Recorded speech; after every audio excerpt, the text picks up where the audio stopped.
In the years after World War II, Britain's car industry was full of surprises. Some companies made big luxury cars, others focused on basic transport. But in a quiet corner of Bradford, a small firm called Jowett decided to do something different. They were known for making practical cars like the Jouat Javelin. But in 1950, they took a chance on a lightweight sports car that almost no one expected, a car built to win races and gain export orders. They called it the Jowett Jupiter, and it looked like nothing else on the road. The Jouat Jupiter came from Jowett Cars Limited, based in Idle, near Bradford. The idea was born after the Javelin gained attention, especially in competitions. The British government at the time was limiting steel supplies, and companies that exported more cars got better allocations. So Jowett decided to create a high-performance export sports car using their existing Javelin engine.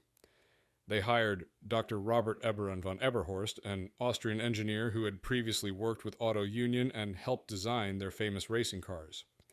He came up with a new tubular steel chassis that was strong but light, and it had independent front suspension using torsion bars and anti-roll bars. This was not typical for small British cars in that era. The body was also unusual. It was made of aluminium panels on a steel frame and looked more like a European roadster than a British saloon. The car had a bench seat for 3 people and a front hinged hood that gave easy access to the engine. Under that hood was a 1486 cubic centimeter flat-4 overhead valve engine, the same basic design used in the Javelin.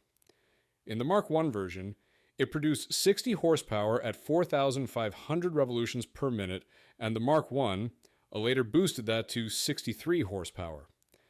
Power went to the rear wheels through a 4-speed manual gearbox with a column-mounted shifter.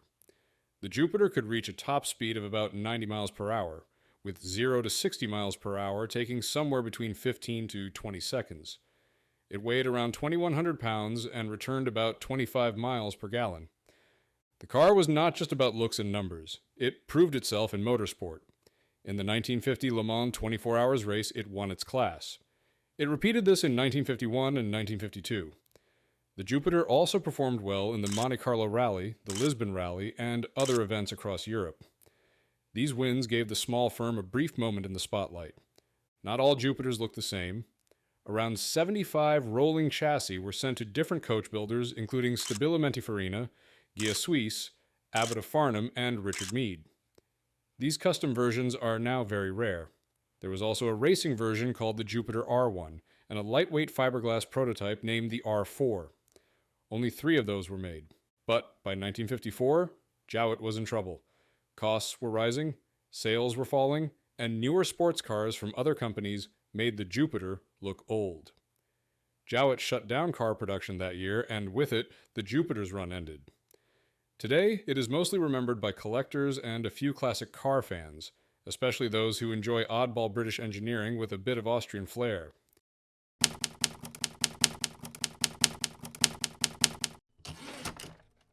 In the years after World War II, America was full of hope and big ideas. People wanted new homes, new jobs, and new cars, but not everyone wanted something big and expensive. In Buffalo, New York, a few men believed there was room for a small, simple car, one that was fun, light, and cheap. They did not want to build another giant car like Ford or Chevrolet. They wanted to build something different.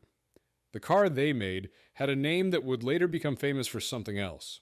But back then, it was just a car, the Playboy Convertible. The Playboy Motor Car Corporation was founded in 1946 by Louis Horwitz, who used to be a Packard dealer. He teamed up with Charles D. Thomas, a former Pontiac engineer, and Norman Richardson, who was skilled in mechanics. These 3 believed the market needed a second family car, something smaller than the usual size, something that cost less than $1,000. Their idea was to build a compact convertible that would be perfect for short trips and errands around town.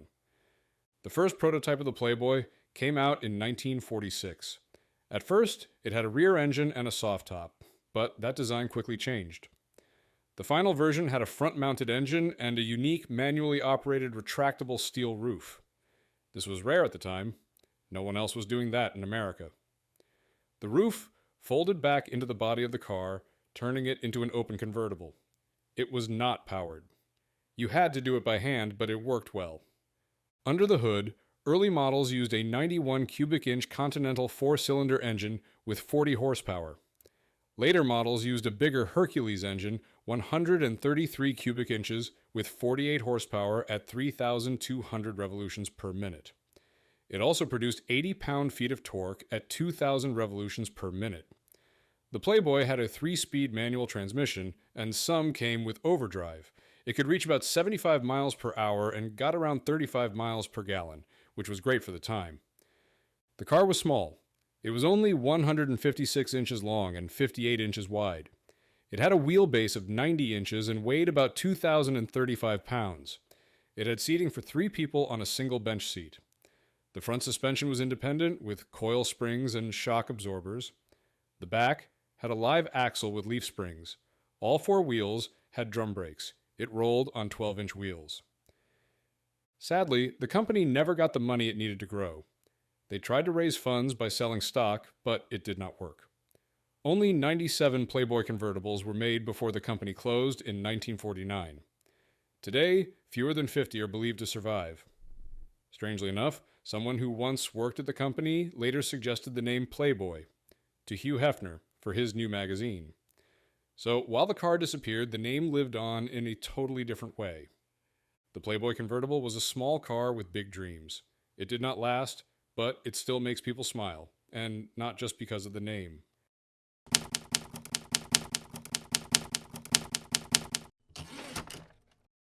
Back in the early 1960s, most people in Japan thought cars were just tools for work or transport. But deep inside Prince Motor Company, some engineers and designers had other ideas. They wanted to build something unusual. Not just a car that moved people, but a car that would stand out. One that could sit beside the luxury vehicles of Europe and not look out of place. What they made was strange, expensive, and sold in tiny numbers. But it quietly changed Japanese car history forever. This is the story of the Prince Skyline Sport. The idea started in Tokyo, where Prince Motor Company was working on cars like the Prince Gloria. Their cars were already more upscale than the typical Japanese sedans, but now they wanted a stylish coupe. To help with the design, they went straight to Italy and hired Giovanni Michelotti. Michelotti was one of the most well-known car designers in Europe. He had worked with Ferrari, BMW, and Triumph. He gave Prince something they had never had before, a car that looked like it belonged in a European car show. Michelotti designed both a 2-door coupe and a convertible. The final car was based on the Prince Gloria's chassis and went by the model code BLRA3. It first showed up at the 1960 Turin Auto Show in Italy. The Skyline Sport looked like nothing else from Japan.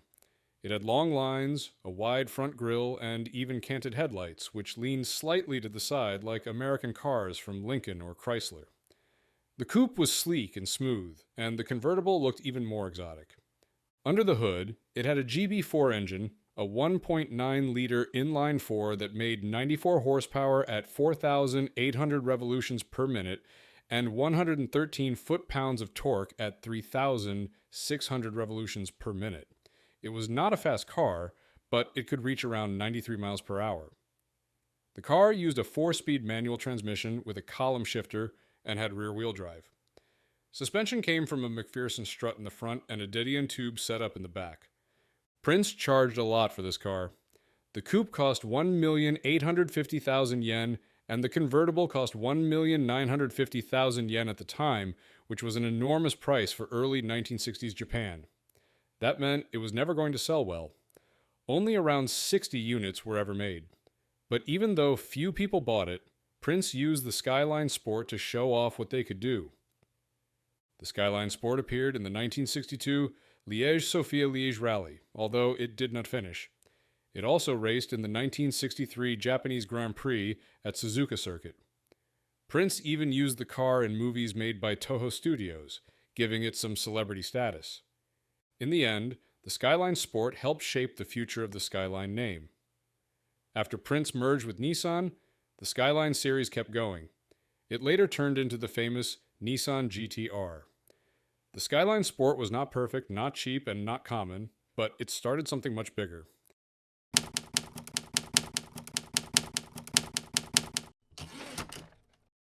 In the late 1950s, something strange happened in France.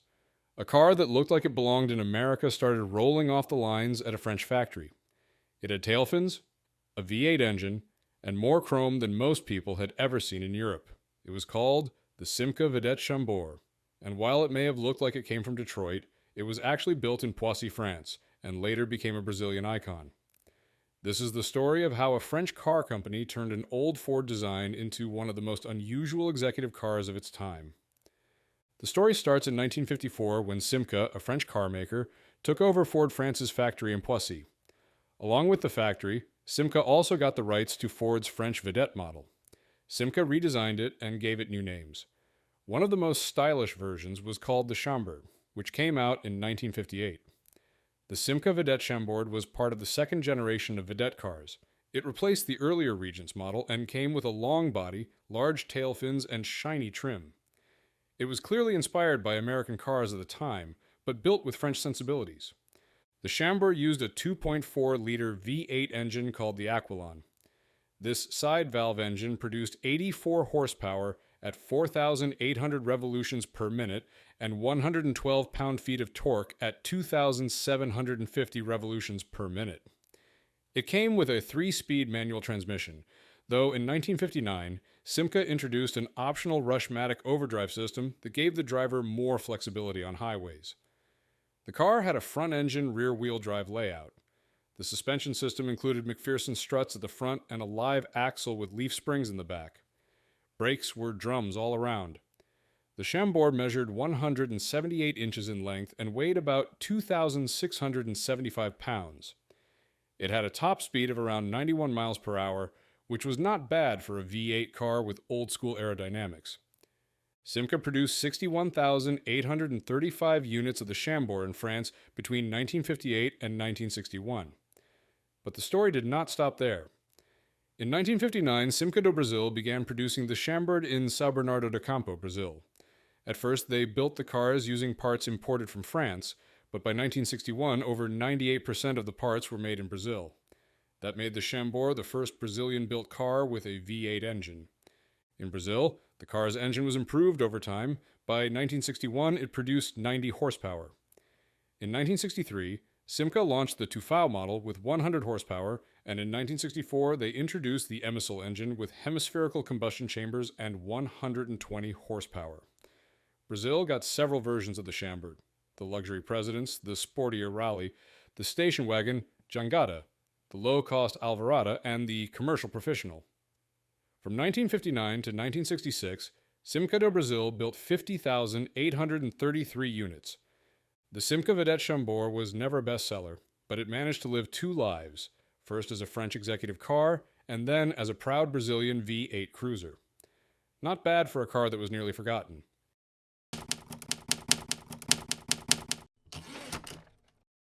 In the early 1960s, a strange little car showed up that looked like a Ferrari, sounded like a Ferrari, and was even designed by Ferrari engineers, but it was not a Ferrari. It had a 1.0-liter engine, a sleek coupe body, and a long Italian name. Most people had no idea where it came from or who built it. This is the story of the ASA 1000 GT, a car born in Maranello, raised in Milan, and forgotten almost everywhere else. In 1959, Enzo Ferrari wanted to make a smaller, more affordable car for people who could not afford one of his powerful 12-cylinder machines.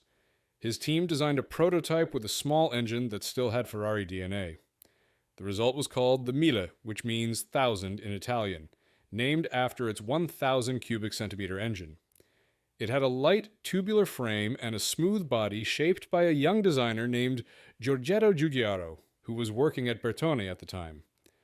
Under the hood was a 4-cylinder engine that had been engineered by Ferrari's own team. It was basically a tiny version of the famous Ferrari Colombo V12.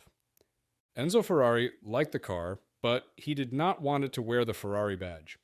He worried that a small, low-powered car might hurt the brand's image. So he handed the project off to a Milanese industrialist named Oronzio de Nora and his son Niccolò. They created a company called ASA, which stood for Autocostruzioni Società per Azioni.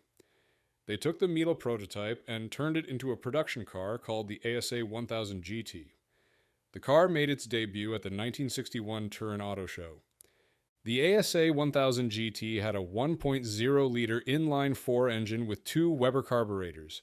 It made around 95 horsepower at 7,000 revolutions per minute and 80 pound-feet of torque at 5,200 revolutions per minute. It used a 5-speed manual transmission and had disc brakes on all 4 wheels. The suspension had double wishbones up front and a live rear axle with a Watt linkage in the back. The car weighed around 1,700 pounds and could hit a top speed of about 115 miles per hour. It went from 0 to 60 miles per hour in about 12.5 seconds. Not exactly fast, but still fun to drive. Even though the ASA 1000 GT looked sharp and handled well, it did not sell. It cost nearly as much as a Jaguar E-Type or a Corvette, but it had only a tiny engine. Most buyers passed it over, and by 1967, fewer than 100 units had been built. A few were raced, including at the Targa Florio, but the car was never a real success in motorsports either. Today, the ASA 1000 GT is a rare find. It is sometimes called the baby Ferrari, though Ferrari never officially claimed it. It was a car with big dreams trapped in a small body. And, like many forgotten cars, it left behind more questions than answers, and just enough legend to keep it interesting.